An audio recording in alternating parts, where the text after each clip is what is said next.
TikTok dark mode on Android. Now, if you want to get dark mode for the TikTok application on your Android device, it's actually quite very simple for us to do so. All we have to do is go ahead and then first of all, make sure to launch the TikTok application on our device. Once we launch TikTok, if you see that you're in lighter mode, you want to switch to dark, it's very simple. By the way, just only make sure that your TikTok app is updated to the latest version. Then after you've done that, tap on the three lines icon located at the top right hand side of the screen. Then go to the option that says Settings and Privacy and tap on it.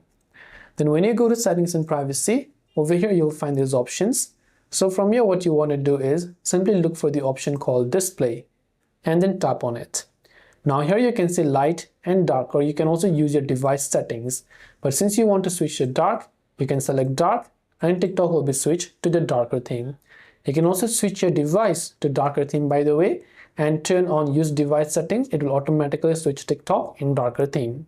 So I hope that this video helped you out. If you have got any further questions, feel free to leave them down below. Thanks for watching till the very end and see you soon in the next video.